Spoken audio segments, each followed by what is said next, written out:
Ladies and gentlemen, mesdames and messieurs, welcome to At the End of the Day, show about everything. This week, I am joined by the mighty Peter Quinones, host and creator of the Peter Quinones Show, formerly of was it the Free Man Beyond the Wall? Yes.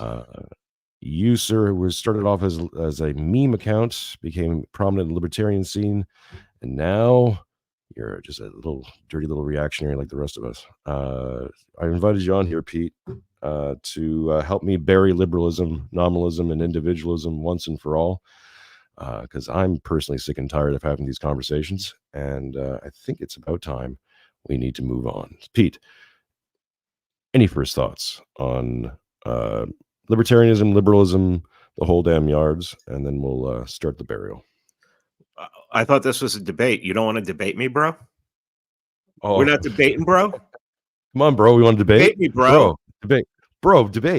Just like here, let me just take my pants off, okay? Just take my pants off a little bit. What? You can stroke me. What is the point of if you go to like Dave Smith's feed today on Twitter? Mm-hmm. There are all of these people who want to debate him. Okay, what the fuck is that going to accomplish? What is it going to accomplish other than you're jerking off in your own little fucking in your own little debate club? I mean, it's like when it's like, oh, who's running for Libertarian Party president? I'm like, oh, who's running for the president of the book club? What are we talking about here? And believe me, I read books on my show. I read books every day personally, but I don't think that if I get enough people to read this book, man, we're going to change the world. If I could just get everyone to read Anatomy of the State, bro, we could just change the world. I don't want to. Why do I want to convince all these people who are functionally retarded of my opinion? You're better off doing what any great leader has done in history, telling people what to think. This is the way it's going to be now. This is the way things are going to be run. And fuck you if you don't like it. I mean, when Pinochet was like, okay, what are we going to do about the economics in our country? Our country's shit. He didn't go out and talk to the arepa vendors. He didn't ask them, hey, what are we going to do? No, he called Chicago and got a bunch of economists to come down there, and he got together with them. It's called, oh, I'm going to go to the most elite motherfuckers I know, and I'm just going to tell people this is the way it is now. And that's immoral? What, people who think that, like, babies should be sold on the free market are going to tell me about morality? Go fuck yourselves. You people suck. And I used to be one of you. You suck. You want to debate? Oh, come and debate me, bro. Oh, you're scared to debate me, bro. No, the fucking rifle right there. Let's have that debate. With the muzzle of that in your face. That's what changes the world. What are you, fucking retarded? I'm done. No, this is just the start, my friend. I by the way, I love the little bit of a Spanish lilt with bringing up Franco. Here's the this really smacks me in the face living in Australia, because in Australia there's this hyper bureaucratic sort of egalitarian system where they're like, well, we have to consider everything. It's like, what? No, you don't have to consider everything. Okay. If we have three people in the room, I'm telling you the sun's shining, and this other guy's telling you it's raining, and you can look out the window and see the sun shining. You can ignore the guy who's telling you it's raining. Like, he's obviously wrong or stupid. How about you ignore the person who's telling you the theory about why it's raining? Right. Because that's what liberals and libertarians are, right? Well, let's talk about the theory behind this. If we could just get this in here, it would just, if we just get this, we get to, if we just get rid of central banking and it's all Bitcoin, everything will be perfect. There won't be any degeneracy. Oh yeah, no. Fuck you. Or my personal favorite these days is, like, you hear these fine, upstanding people like Jordan Peterson saying, like, look, all we need to do to solve all of Africa's problems is solve world hunger. I'm like, oh, really? Oh, okay. Well, shit. Yeah. How do you do that? Okay, who's going to step forward and do that? World Oh, hunger can be solved by really? probably the billionaires that fund the Daily Wire. I'm willing to bet that they could solve the billionaires that fund Daily Wire, the Wilkes brothers, these two Jews pretending to be Christians. I mean, they are Christians, but they're essentially, you know, eschatological Jews, looking for, let's build that temple, like Malay just said, oh, let's build that third temple and usher in what, the murder of all Jews. I mean, isn't that what it's supposed to do? I mean, I don't know. I mean, maybe I'm crazy here. But I mean, what is this theory? Oh, well, you're over here talking about, man, there's a rainstorm coming. And the leftist is like, well, who's this going to affect? The person on the right's like, I don't know, maybe we should get shelter. The libertarian's like, let's figure out why it's going to rain. Mm-hmm. Let's figure out how the rain comes in. They're useless, fucking useless. I was talking about Malay today on the timeline, and I was saying the thing I love the most about Malay is he proves elite theory. He's not going out into the streets and are asking Argentinians what he should do. He's like, this is what we're going to do, and fuck you. And if you protest, I'm going to unleash the cops, and we're going to fuck you up. Right, because he's defining a moral good from his from he's saying that, look, these things, these government agencies, this bloat is bad. It's bad for everything. I'm making a decision. I'm in power. I'm going to get rid of this. I'm going to fix it. And if you don't like it, fuck off. You're also part of the problem, and you need to go. It's the same thing with Bukele in El Salvador, and all these fucking idiots screaming like, "Oh, well, the human rights of the..." Shut up. Shut up. These guys were living in the murder capital of the world. They were living in shit. They were living in hell. They were being lorded over by gangs who were satanic. And this guy comes in and clears that thing up in what, a year? Boom, problem solved. Baby boom's going on. Everyone's optimistic. El Salvador is booming right now economically and the rest of it. And now he can do other things. Once that problem's solved, now he's like, oh, we can do a whole bunch of other things. We can build civilizational capital now. We can get investments. We can build stuff. We can make this place some place people actually want to, live in. Let me ask you my mind. Yeah. What's Bukele's ideology? I don't care. Yeah, we don't know. All we know is that he went, what's the biggest problem in the country? Okay, it's crime, it's murder. How am I going to solve it? Anyone who has a neck tattoo, anyone who has a tattoo that looks like a gang tattoo, you're getting rounded up and you're getting put in prison. Okay, what's that ideology? That's the ideology of stop killing my people. Right. And I'm going to do anything that needs to be done. I mean, if he turns around next week and turns out to be the biggest fucking communist on the goddamn world, okay, then we can deal with that, right? But until that point, I don't give a shit. Like, especially with Americans, and I know you guys are hypersensitive to anything socialist, but for us, I'm Canadian living in Australia. Like, we're raised in this stuff. Sorry, hey, go ahead. Americans don't even know what socialism is.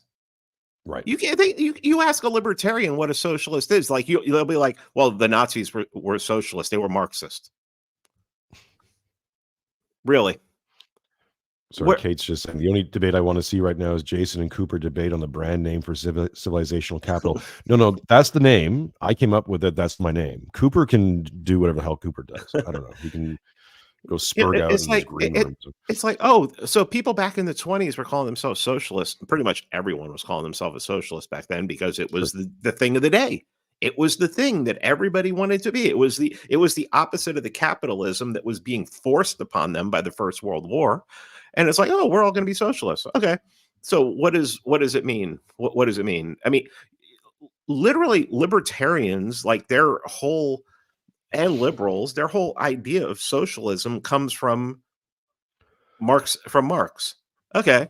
But other people who call themselves socialists, what did that mean? I don't care. It's all tyranny. Shut the fuck up. All right. There's a reason why you have 300 followers on Twitter and I have 33,000. because I can actually fucking talk about something without putting it in. Well, now I can talk about something without putting it into a box and only arguing within that box. I can go outside of that box. I can talk about what the National Socialists actually believed. I can talk about what the Bolsheviks actually believed. I can talk about what the Maoists actually believed. I can talk about who started those, why they started, where it all came from. And you're there like, tyranny bad, because you're Let's scared. Because it's like Christians I know who are scared to read the Quran because they think that they're going to, like, there's something in there that's going to pull me in and I'm going to become a Muslim. And these people are scared to read anything outside of their ideology because it's going to pull them in, and I'm not going to be part of the group anymore. I'm not going to be able to call myself a libertarian on Facebook anymore. I'm going to get kicked out of the libertarian Facebook group. There's no libertarians in real life. It's online. It's all online. Ideology is all online because ideology is all fake. There's only two ways you can have ideology.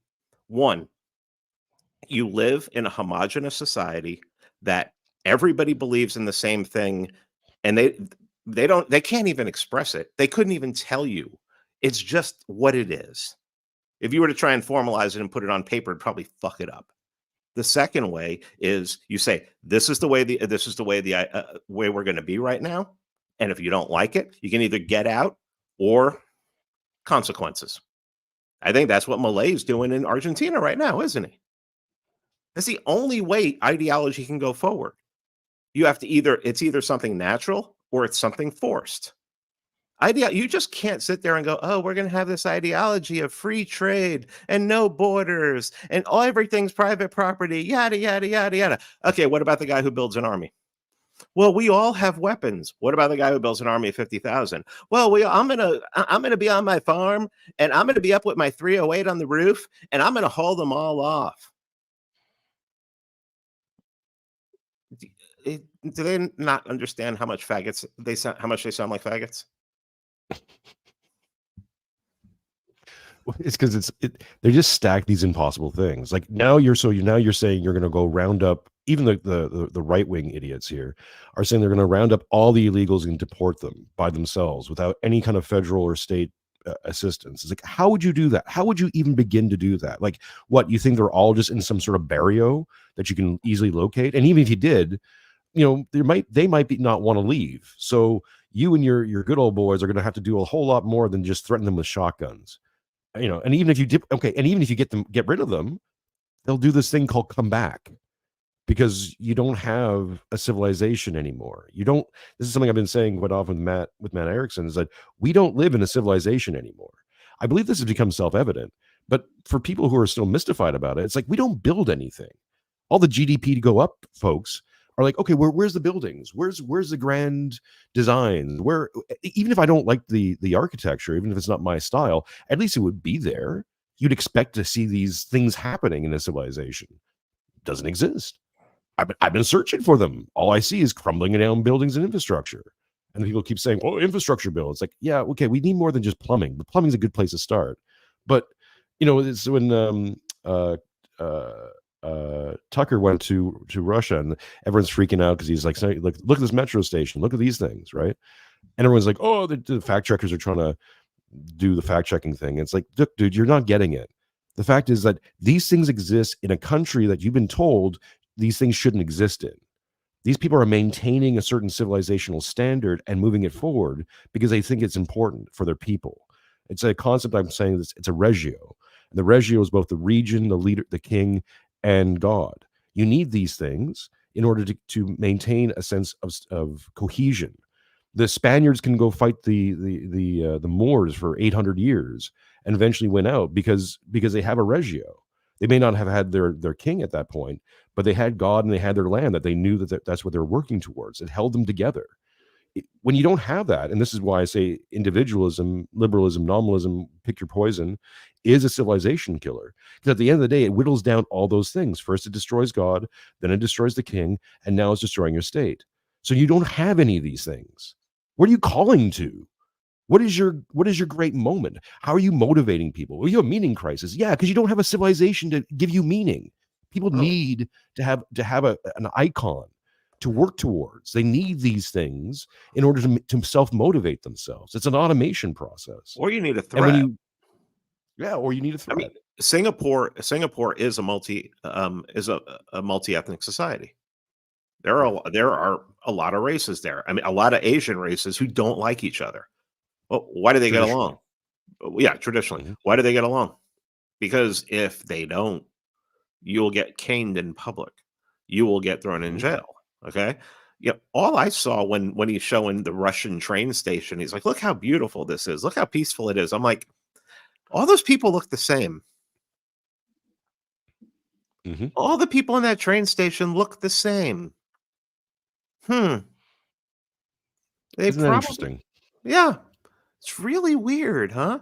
It's really weird how, Sweden could be such a, peaceful place until you introduce, until you empty the prisons of Africa into it. Why Iceland can be a place where when I went there a couple of years ago, they said there was like 2 murders in the last 3 years and both of them were done by tourists. Well, they just got their first Jewish temple a few years ago, Well, yeah, and that already the guys are making noise yeah, that Iceland needs to open its door to immigration. yeah. Oh, of course, because I mean, it's just so subversive. Um, and it's hard to be different. It's it's hard to be different in a country that's completely homogenous. So if you start introducing other groups into it, you can hide better. Now you're not the only outside group, and it's like, oh, now you people aren't noticing me. But Mhm. the whole idea of liberalism is, I mean, the biggest problem I have with liberalism is that it basically there's no marketplace of ideas. That's a complete myth. It never existed. It's always the people who can organize the best and basically wield power the best. Their ideology is going to win, and not because it's better, but because they've just basically monopolized the market and they've pushed other people out. And 0 to 1. yep, liberalism has no liberalism does not take into consideration gatekeeping. Gatekeeping is seen as xenophobia. It is seen as hate. It's like, I mean, I said, okay, what went wrong with the United States? Well, I mean, except for started really importing a lot of people in pretty quickly. The first time somebody tried to teach communism, you didn't go, No, go ahead, teach it for 5 more minutes, or we'll put a bullet in your head." Mhm.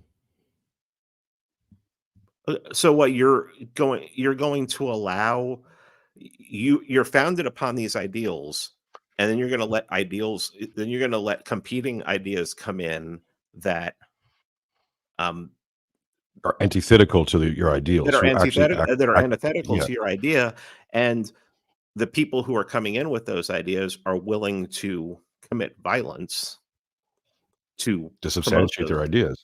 yeah, Yeah. substantiate those ideas. So I mean, what do you why are people holding on to liberalism? And liberalism, I'm sorry, libertarianism. Libertarianism is just liberalism, and it's all on the left. I know people don't like the left-right divide, but I mean, when it comes to the left, I'll even take the 1930s European definition of left-right. Left is internationalist, right is nationalist. It's all leftist. I mean, all Mhm. free trade is internationalism. Because as soon as you're like, oh, we have to have free trade. Okay, now we have to have free movement of labor, because labor is the biggest component of trade. Okay, I so would now you interject don't here I what? would interject here I would just say one thing, Pete, not to derail you, but I think the thing that really freed up my mind is realizing that both left and right, internationalism and nationalism, is still playing in the same frame. And within the liberal frame, the problem is that it's baked into the name itself. right? Liberty is always, you're always seeking liberty from an oppressive. Like it's always a scapegoat. It's a push away from something. And when it's proximal, it's easier to understand, person to person, oppressor, slave, that kind of thing. But as you start to metasize that out, as you basically win all those little tiny victories, you stack it out into global oppression. So the oppression is it's like, show me where is the oppression in the room with you right now? Like, where is this oppression? And we point it out with the woke, because the woke is doing this whole victim narrative, but that's just a perfected form of liberalism. And we're seeing it in the right. I think libertarians and the woke are the exact same people, because they're always finding someone to go, no, I wouldn't be having this perfect life if it wasn't for you who are aggressing upon me.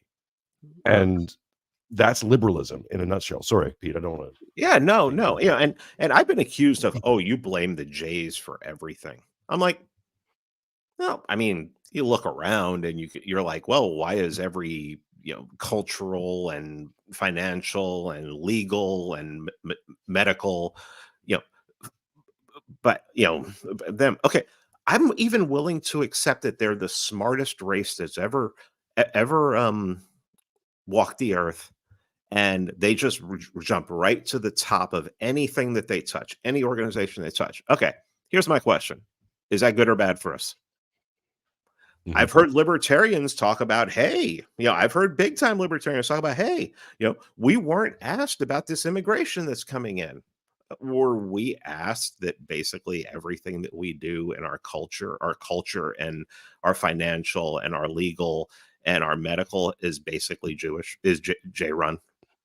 Were we asked? Well, let's have a conversation about that. What's his name? Where's our democracy? Where's our vote? Yeah. Maybe we should have a vote about this, right? Yeah. Seems only fair.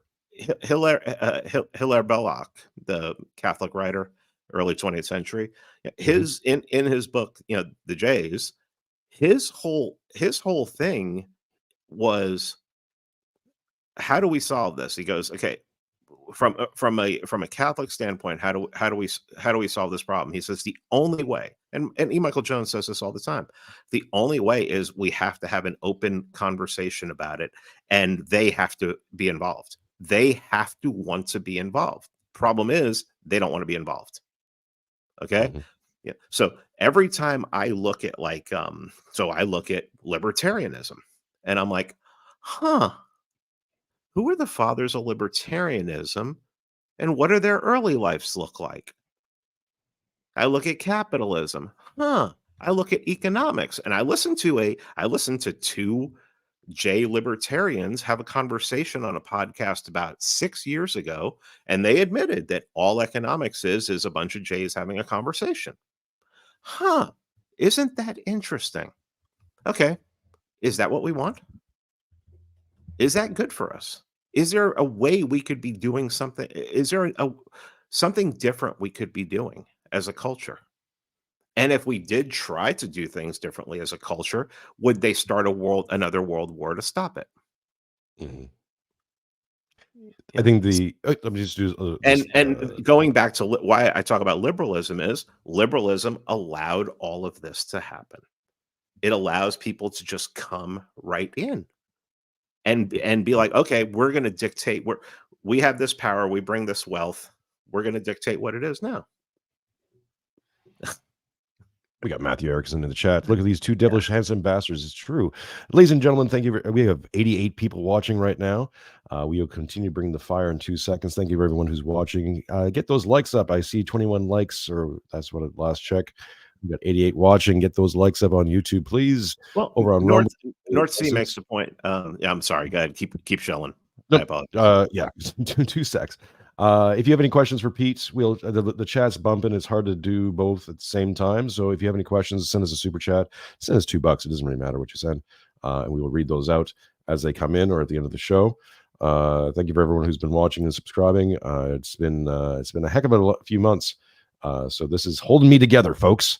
You guys are holding me together by hope and glue, I tell you. And keep an eye on what we're doing, because we're going to be doing some very interesting things coming up. This is going to be a big year. Okay, Pete, as you were saying. So if you want to bring this back to liberalism, it's like, okay, so this small, very organized group infiltrated the country, and admittedly, they admit it. The World J Congress admits it, that they helped with feminism. They helped with women voting, getting the 19th Amendment, Civil Rights Act, all of these things. Okay, so they admit it. Okay, how did that happen? It happened because we allowed it. The system is set up so that a powerful group can come in and can take over. Is it good for us? I mean, is usury good for us? As Catholics and Orthodox, we say no. We think it's we think it's a sin.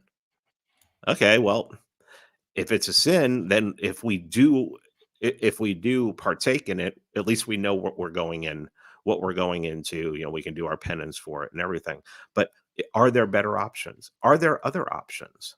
Why is liberalism always the current thing? And if you want to change the current thing, then you're the enemy. Why is that? Because a small, powerful group, and it doesn't even have to be the Jays, Could be are the in Irish. are in charge of it, and damn Irish, are in charge of it, and they don't want to lose Smells like potatoes. They don't want to lose their power. God, just burn in the sun. God. That's why they're getting rid of all the redheads. That's why Disney's wiping them out, because that's the counter elite. They're afraid of the Irish taking over, going, "We've got grievances too, you bastard. We've got generational grievances. Oh, we were slaves way back in the day. We were back in Egypt. We was kings, I tell you." I don't know if that's Irish or Scottish or a bit of both. It doesn't matter. Let's play this clip. Because you brought up Dave Smith earlier. This is Dave and super fan of the show, Clint Russell, talking about the border. Let's get this volume up for a second. We've gotten to a point where it's like, yo, this is fucking insane. Like, I don't care. If you believe in open borders right now under current circumstances, you're an insane person, and you're as bad as a communist. You're as bad as saying, well, I believe in this theory, and sure, my theory is going to result in the destruction of your kids' lives, but I'm so committed to this theory that you got to break a few eggs to make an omelet or something like that. I'm just like not even interested in talking to you anymore. This is like too crazy. And so like the answer is take our fucking entire military and put them on our border and secure our border. We've gotten. Well, now there's a J talking sense for a second. Well, I mean, I know is Dave still technically a J, or is he like been kind of stripped of the tribe a little bit? I don't know. They seem to not like him very much about his Israel comments and everything. But what I will say is that's exactly what Ron Paul said in 2008. I mean, he was talking about bringing all the troops home and putting them on the border. So I don't know if people remember that, but I remember that. So yeah, I mean, it makes sense to me. But one of the big problems is that the enemy is already within the gates. What do you do about that? And that's the biggest problem. The biggest problem is, I mean, and I will add in, that workforce that was imported into the country over, the span of 300 years as being a problem. I mean, I had to read crime statistics. So what do you do? How do you solve all of this? I mean, they basically set it up so that you end slavery, and it's like, oh, we'll let them stay here. These people we've been enslaving, let them stay here. The progressive, Protestants come down from the north, and they're like, oh, we can turn them into good Protestants. We can turn them into good Presbyterians. Okay, whatever. And then you just basically import the third world. And and Reason Magazine today has well, it wasn't today. I think it was an article from yesterday where they're talking about how there's Palestinian refugees in the country now, and Biden should give them permanent amnesty and bring more in. Okay, well, that's a libertarian magazine. Okay, but they're not real libertarians.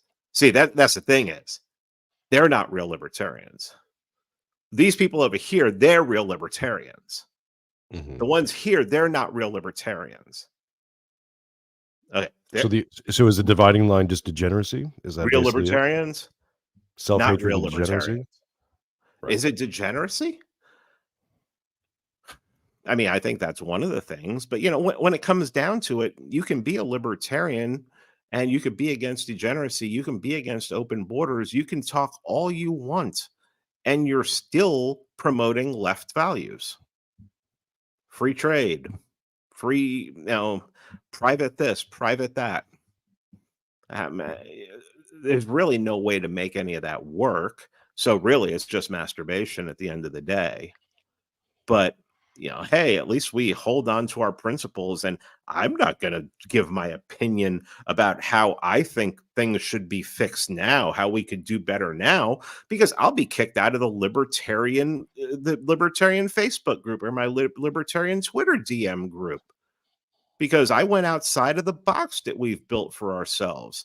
These materialists who have no connection to the eternal, so everything is about now, and they're trying to come at me and preach morality about open borders and how, oh, you can't say people coming over the borders, you should be able to shoot them because what spaghetti monster says, flying spaghetti monster says that's bad.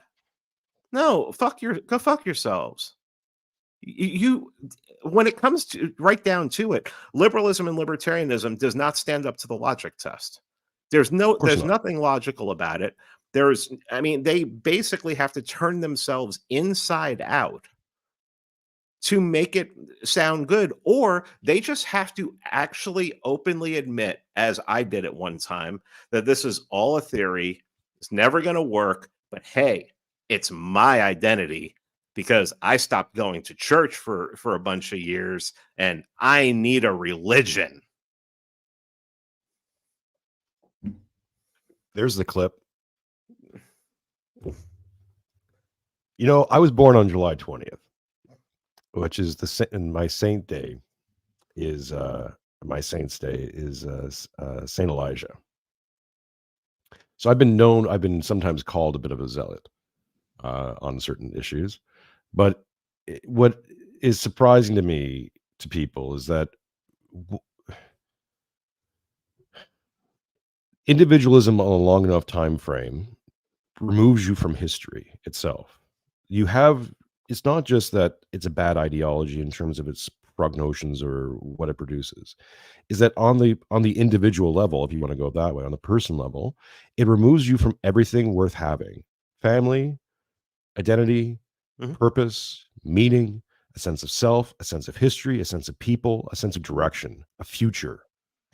It destroys all that because, and this is what the atheist doesn't understand, is that basically what you're saying when you become an atheist is that you're taking all of morality, all of reality, all of everything on your shoulders because you have to be. You are the only moral agent in the world. Don't think about how you got those moral things. Wizzle-wazzle evolution, social evolution, something or other, right? But you have to now be the arbiter of good and bad on every single situation at all times because you can't defer to anything. It's got to be you. That's a crushing thing. There's your civilizational nihilism to a key. It destroys human capital because how can you do that if the primary form of human capital is attention and time, and all your time and attention is given up to mundane questions like, well, is this good or that good? I don't know. Open borders or not open borders? Well, you should really consider the human repercussions to criminals who are raping and killing babies. Oh, like this is stupid. Like we don't got time, man. Like Pete, you and I are the same age, and I think something happens in your mid 40s where you become realizing that you have less time ahead of you than you do behind you, and there becomes this sort of quickening event, right? Where you're like, okay, we got to move along here. Like, I don't know, tomorrow might be the last day. If tomorrow's the last day, what have I done? What have I set in motion? What is going on here? And this is where it brings us to this critical point of history, where we're now suffering the consequences of 120 years of absolute bullshit betrayal.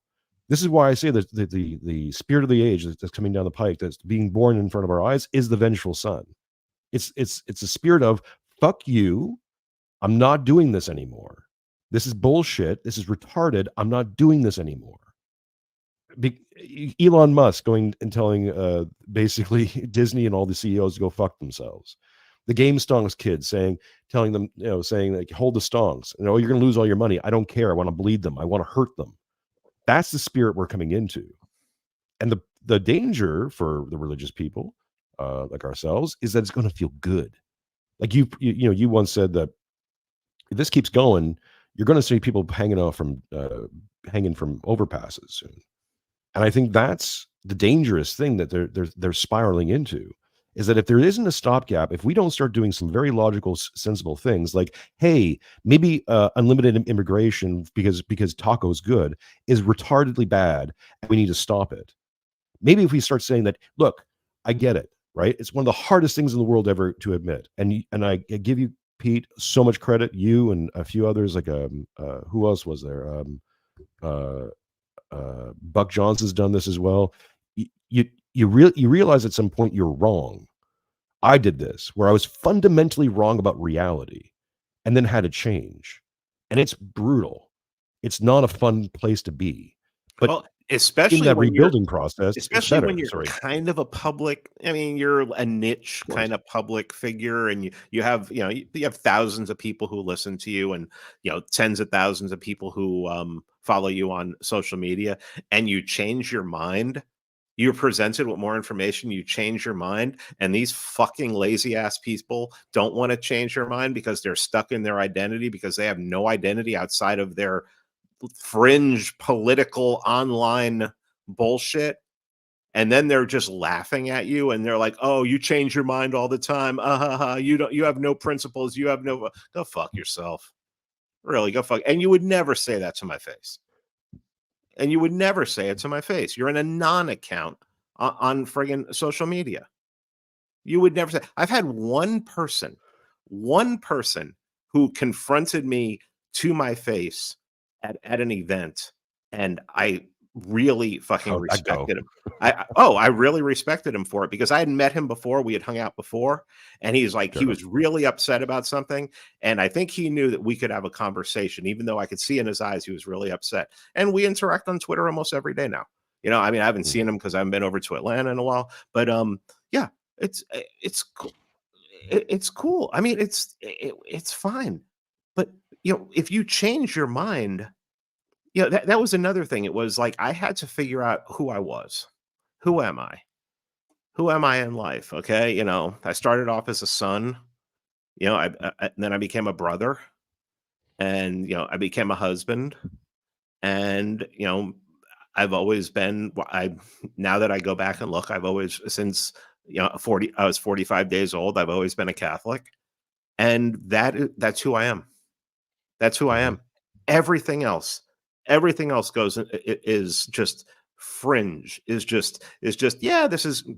I like reading about National Socialism. I like reading about the Falange in Spain and the fascists. It's like I have a picture of them on my wall. I have a picture of a fascist on my wall. I also have Jesus the teacher right down there.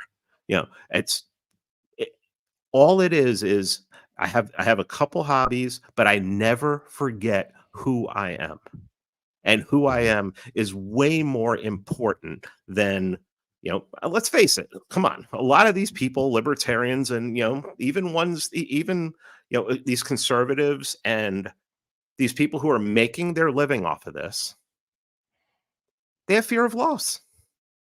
They may know that what they're talking about is never going to happen, but it's like, oh, we'll hold it out for the ideal and everything like that. And, and it's like, well, if they turn and they say, well, libertarianism isn't going to happen, so I'm never going to talk about it again. Well, what happens to their income? Their income might plummet. It happened to me. Happened to me when I left libertarianism. Happened to me when I didn't get my certain paychecks I had coming in and everything. Started over. because it was more important to me to be true to who I am and be true to my own thoughts than it is to be like, hey, I'm a libertarian. I'm an anarcho-capitalist. And I'm in this group on Facebook, and we're the coolest anarcho-capitalist group on Facebook. We're the coolest anarcho-capitalist direct message group on Twitter. We watch out for each other. We watch out for each other on social media. We defend each other. Makes them in real life friends. I mean, really makes them in real life friends. The danger too is that when you start dealing with in unreality for too long, that's why I said that you start building these contradictions, and these contradictions start to stack in your head. And there's only two ways this ends: either you go crazy, or you become religious. There's like, because those contradictions begin to fall. For me, the final plate on top of the whole shit sandwich was George Floyd protests. I was living in Montreal. My daughter had just been born, or was just about to be born. We lived in a duplex, so upper floor, this big giant window in the living room. And I looked out my window into this park, and I saw a whole bunch of Canadians, mostly atheists, kneeling in a park towards, I think it was towards the east, for this dead American black guy in a religious ceremony. And that was one where I was like, tink, like something's going on. Something's way off. Like this is weird. And if this is going on, then you got to readjust your whole foundational understanding of reality. And of course, with the COVID and lockdown, yada yada, all those things began to just put that pressure on, where it's like your idea, your concept, or your ideologies aren't phronemas. Ideologies aren't worldviews. An ideology can't tell you how to live your life, or what to do when your dad gets sick, or how to raise your kid. It just can't. It's not in there. The libertarians try to do that with a nap, which is sort of like a vague moral whatever, right? But it's there's nothing really there. So it's why you need a phronema. Why is aggression wrong? Right. Well, no. Why is it wrong? Well, because it's contradictory. Private property. No. Why is aggression wrong? Yeah. If you're, I mean, I've seen people say that if you can just get Bitcoin, if you can just fix the money, if you can just get a wealthy society, it'll fix all of these problems. Really? The only people who think that are poor. That they're saying that their problem is poverty, or their problem is economics. Therefore, if we somehow magically fix all economics, then all their problems go away. It's self-centered bullshit. Yeah, and the problem with economics is like, okay, it's just like any other ideology. It's not going to exist purely, unless it's a small group operating it amongst each other, or unless it's forced, unless it is ideologically, and unless it is the ideology of it is forced upon the people. And economics is literally like, I think Matt was the first person I think I ever heard say that libertarianism is like Christianity without Christ. Mm-hmm. Christ is economics is their Christ. Economics is their savior. I'm sorry. Shout out to Matt Erickson at King Build. Everyone should shout out watch to Matt that as well. Shut up, screwed up rebellion. The economics is their savior. They do have a Christ. It's economics. The problem is that economics can't make a sacrifice for you. You have to make a sacrifice. You have to be the sacrifice. So, I mean, you have to sacrifice in order to make, if you want something to run, if you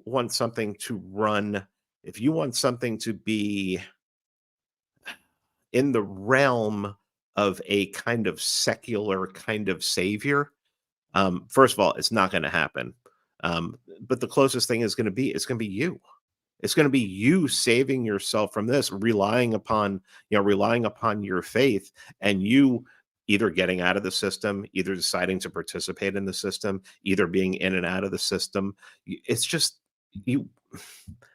It doesn't make any sense. There's nothing in libertarianism, there's nothing in liberalism that you can argue that makes sense, because in order for something to make sense, it has to be able to exist on its own. And it can't exist on its own. The mountains can exist on their own until, nature can exist on its own. Okay? We're part of nature, but we're also fallible. We're also, we're going to die one day.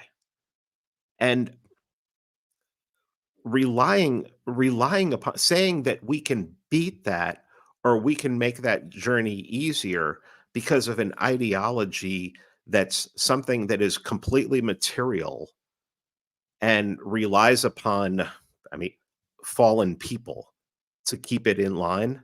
You're post-ideological is, it's literally, it's like, what are you? I'm post-ideological. What works? What works?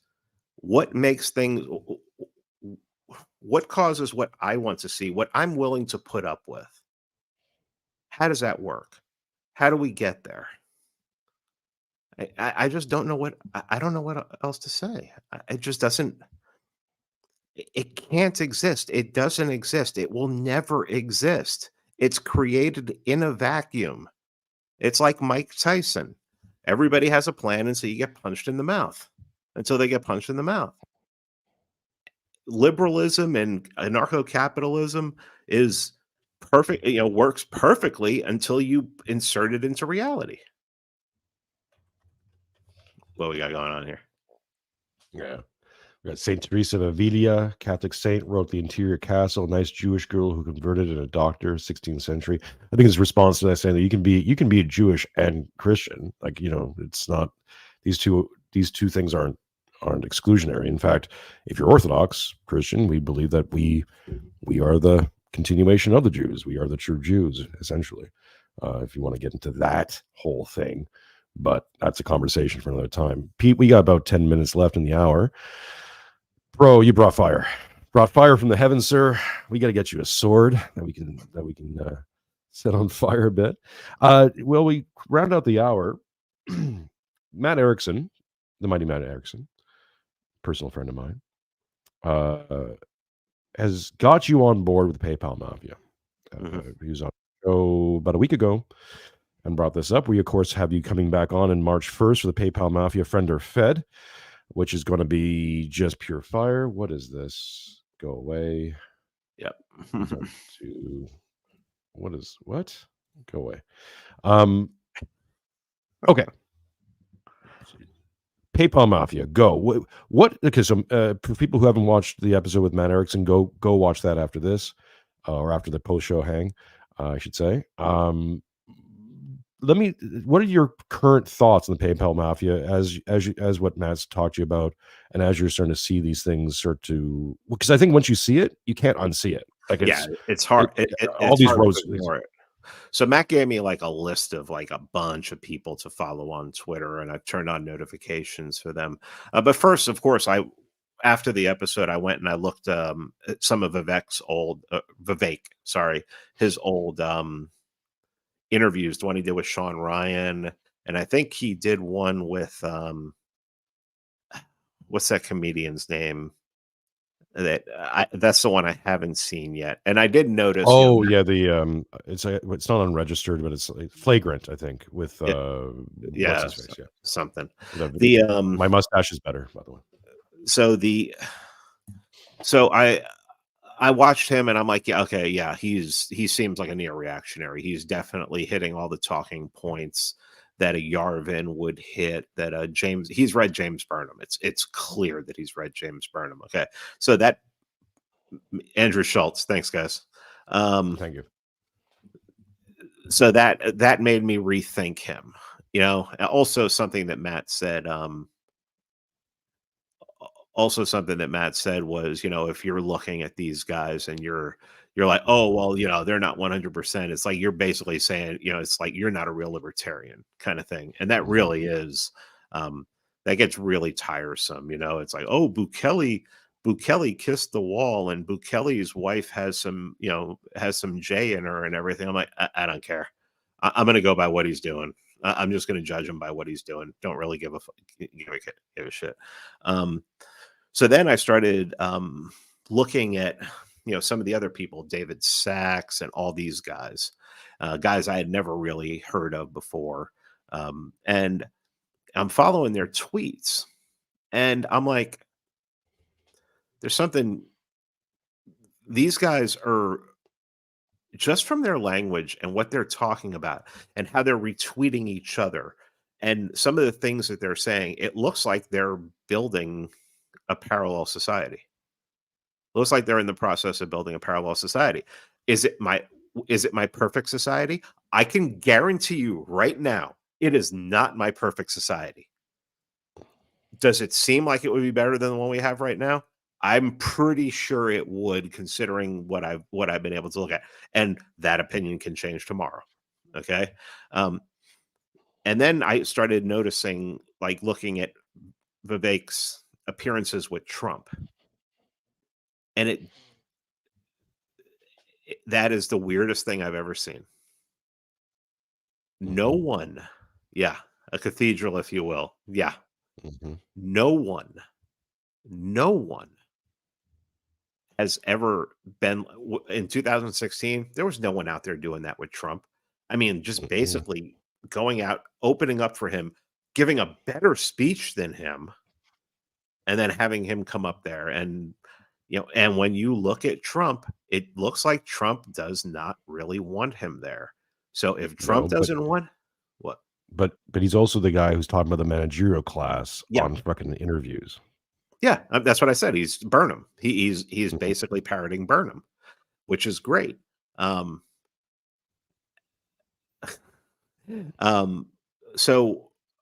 another thing I'm looking at, and it's something that Matt said, and it's something that really inspired my Substack this morning. The Substack I wrote this morning was, these guys aren't complaining. I mean, they're complaining about, like, stuff that's happening. A lot of them live in San Francisco. They're like, we need to get these laws fixed and everything.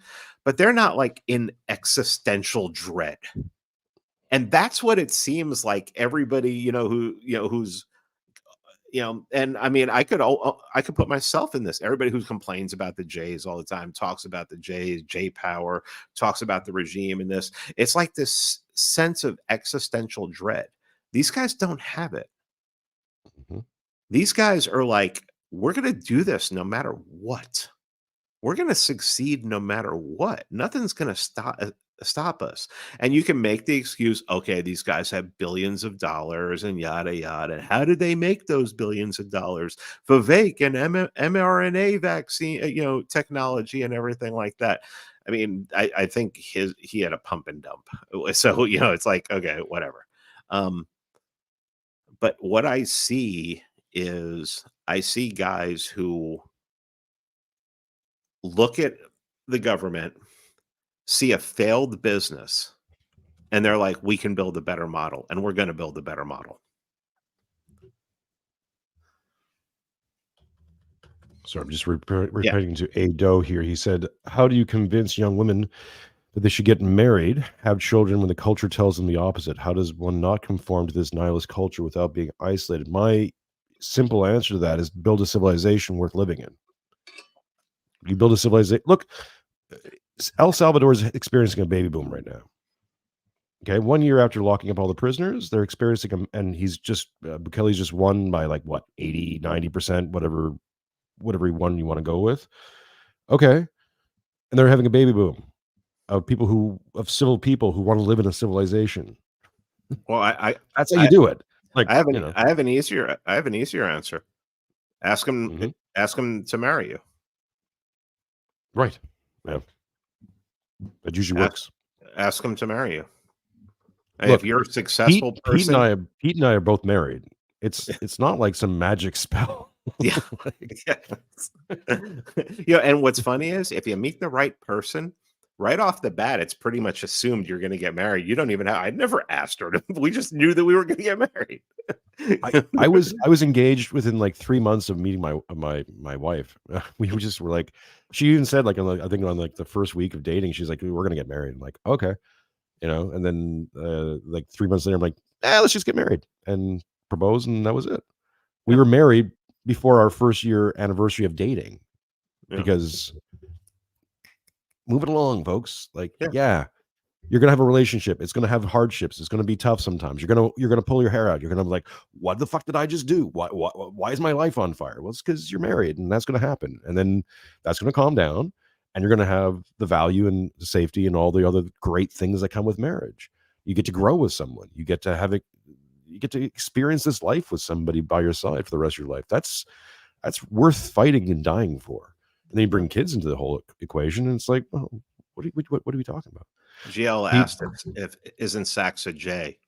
Yeah, I think he is. And like I said, some of my favorite people are, Dave Smith is a good friend of mine. Paul Gottfried is an amazing man. Ron Unz is an amazing man. I mean, I can run down a list. I mean, I just don't care. I mean, what do you believe? What is it that you believe? The guy over my shoulder, Francis Parker Yockey, arch fascist, running around writing screeds against Jay Power in the 1950s. When he got caught by the FBI, you know where he was? He was in a rabbi's house. He was with a friend of his that was a rabbi. Really odd, huh? Like, it's almost like you can judge people on an individual basis while you're looking at a group and saying, wow, that group seems to be doing some weird shit. Yeah, historically or in the moment. Yeah, that's why I made the distinction between civil and primal, and we'll talk about this at some other point more in depth. But by making those two distinctions, it helps. I think it helps. It's like anyone can be in a civil frame. It doesn't have to, and everyone can be in a primal frame. And by primal, I don't mean just people in grass skirts, although those people too. Like, you can have blue-haired wokeism. Those are primal frame people. Zero time preference. Everything's immediate. Every danger is existential, because in a primal frame you have to act like that, because there could be a tiger in that bush. Like, if you take us and put us on a desert island or out in isolation, we will get into primal frame real fucking fast. It's not bad.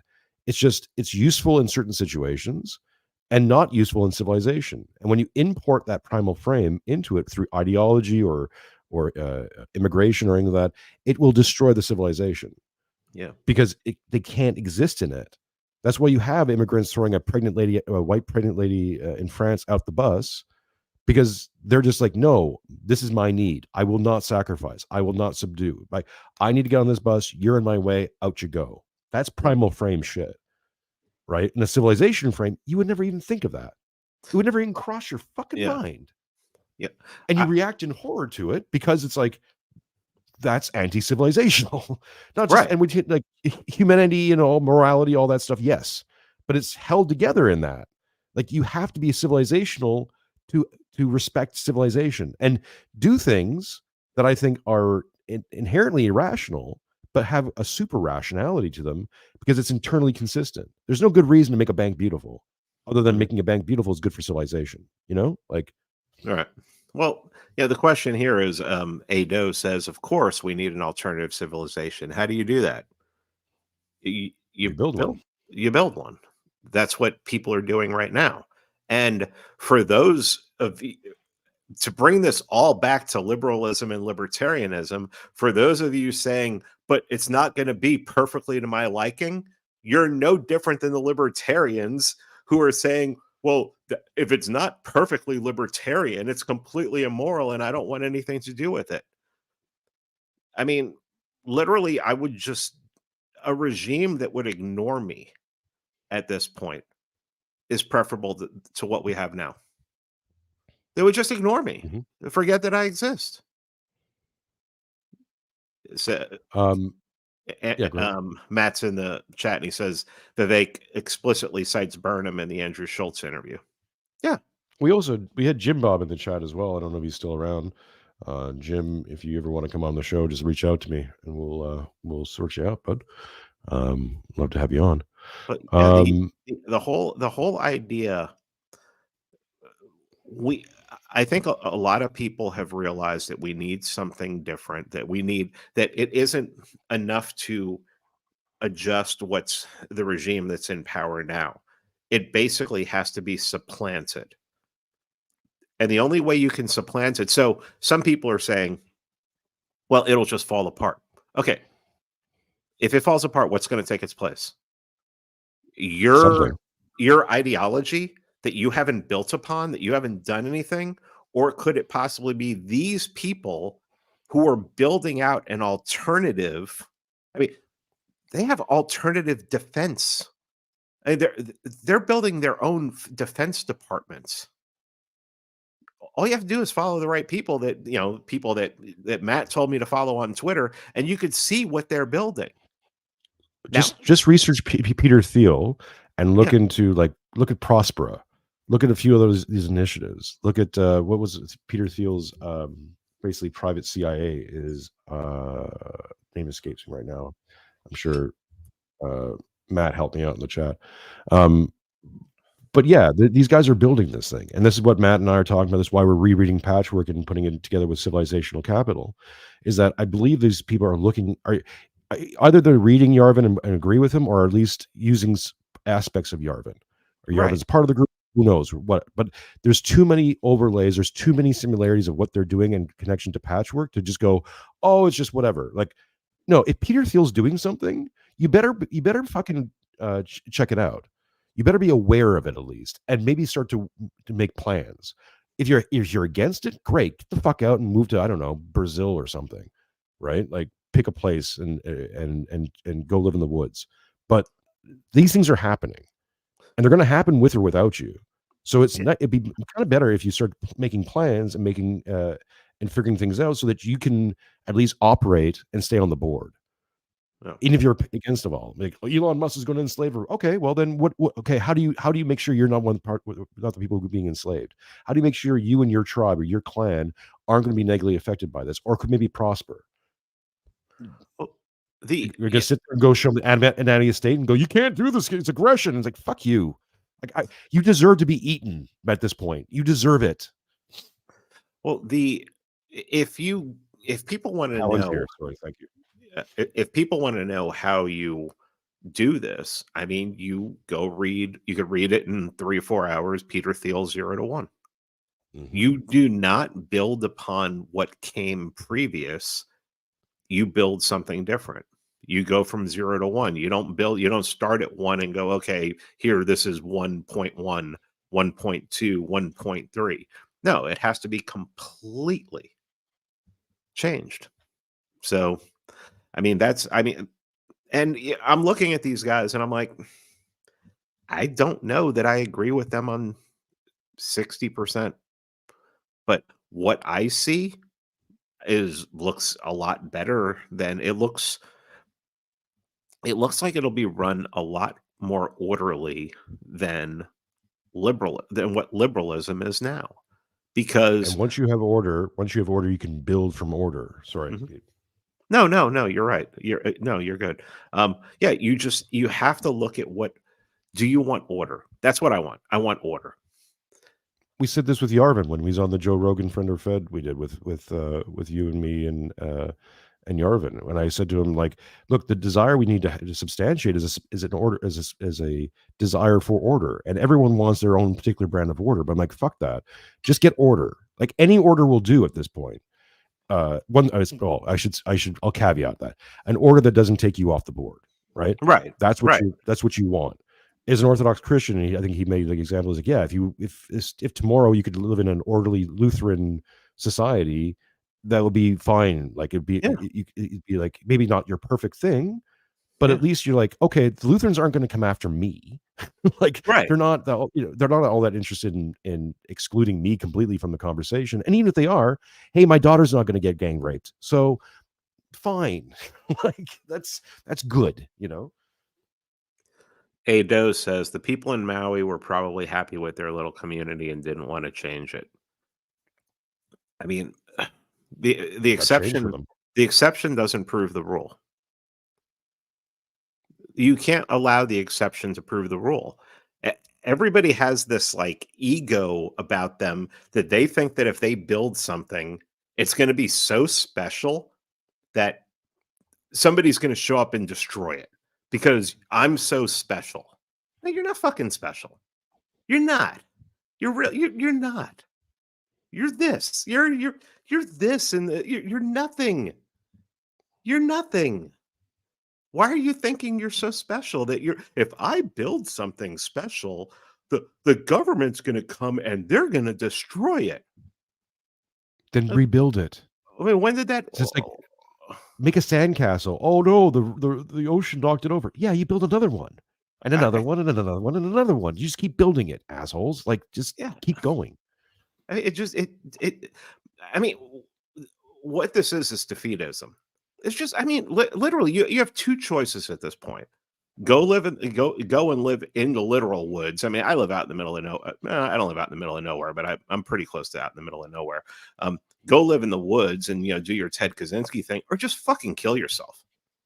Mm-hmm. I mean, literally. I mean, what's the point of living if you think that you're going to build something and that somebody's going to come along and fucking destroy it for you? What hope do you have in life? What hope? But here's the thing.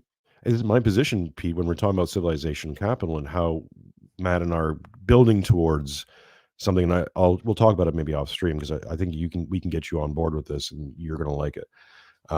But one of the foundational things I keep saying to people is like, look, I want to get you on board on this thing. It's going to be generational. We're not going to see the end of it in our lifetime. And the great thing, and the other thing I'm telling you is it's going to fail on a long enough time frame. I guarantee it. Like all civilizations do. The thing that we keep doing is we're modeling the city of God, and we're moving, and we're basically saying this is a pebble, right? One more pebble to raise the water so the crow can drink. We're getting closer, and it's going to be a generational, multi-generational, 1,000, 10,000, how many thousands of years process that we just keep moving forward because we're civils and we build. Why? Because we're civils. That's what we do. We will not live in shitty mud huts. I will refuse to live in the fucking pod. I will not eat the fucking bugs. It's not going to fucking happen. You can come and kill me. You can martyr me. Fine, martyr me. But it's not going to happen. We're just saying no. But it's not enough to say no. You have to say no, and then we're like, no, and we're going to do this other thing. We're going to start building civilizational capital, and we're going to start building villages and town. We're going to get a tribe together, and then from the tribe, we're going to build a village. And from the village, we're going to build a town. And from the town, we're going to build a city. And that city's going to build a civilization and go fuck yourself. Like, that's what we do. And I'm encouraging everybody from all walks of life. You want to put your regio, your god as Odin and do that? Fantastic. Have at it, man. Because either you succeed at something, and I'll be studying it, or you fail, and I'll be studying that too. Give me data, right? Get 1 million of them out there. We'll proliferate online. We'll run the beta test online. Show me where I'm wrong. Go ahead, because I'm going to take all your data. I'm going to put it in my civilization, and I'm going to rebuild it, build it bigger, better, and stronger, at all steps of the way. And that's what we're going to do, because I'm sick and tired of sitting around and complaining. Or it's the same thing with podcasts. Like, Pete, I love your show. I watch your show all the time. It's been a big model for me. But at some point, and I'm sure you feel this too, at some point it's like, are we just talking here? Mm-hmm. Like, is this just what good is this? Where's the praxis? Like, if one of the weird things, you get to a certain point and people start reaching out to you and start saying, like, as you know, and then you do whole shows about this, where people reach out to you and say, you've helped me get through XYZ. And that's very positive. And so I want to take that and build on that, because what we have here, we have 94 people watching on YouTube and across platforms. Thank you everybody who's watching and responding. I've been seeing incredible growth. Your show's just pure fire. We got Thomas. We got all these other people. We have people. What do we do with these people? How, it's just not just like, let's inspire you to know who the enemy is. It's like, how do we inspire you to build and tell the enemy to fucking kick sand? That's what I want to do. And I think that's what you want to do. and I think that's what a lot of people want to do. That we need to build, because that's the one thing that this enemy class, this stupid regime, this crumbling liberal individualism bullshit thing is they're not building anything. Mhm. I don't see it. No, they're not. Yeah, I mean that's it. It's just time to start building, to figure out exactly what needs to be done, because either this thing is going to fall apart or it's going to keep going and it's going to keep getting weaker. And we can't rely on anything. Yeah, I think we can wrap up there. Pete, I don't know if I'll extend the invitation. I'm going to do a post-show hang. Sure. We'll wrap up here. I'll set that up. I'll send you the invite. Matt, if you want to jump in on there too. Anyone who's signed up, it's $2 to sign up to our members only. There's links are in the description below. You can find us there. I'll send it out. I gotta go use the facilities and all that stuff. And we'll reconvene here in about 15 or so minutes. We'll continue this. If Matt wants to get in here, we'll get you on board. We'll start laying out some civilizational capital stuff for you, Pete. I think you're gonna like this one. Thank you for everyone who's watching. Pete, please tell people where they can find you, where they can consume some more of Pete Quinones. Get that rub, and I have two very easy URLs for the podcast: peteq.org, and for the Substack, petesubstack.com. That's it. Follow them, folks. Give them some money, your money. Just so you guys know, when you sign up, you either give me super chats or you sign up to the members only and that stuff. A lot of that money goes out to guys like Pete, guys like Thomas. I always make sure that I sign up for the monthly or the yearly subscribers, because I think it's important. We got to support each other and create our own ecosystems, and I do what I can. So I appreciate you all. If either support them directly or support them through me, as you will. Love you guys. Appreciate it. Thank you, Pete. As always, a pleasure, man. Of course. We will talk to you again soon. Just hang up, Pete. I'll talk to you after this.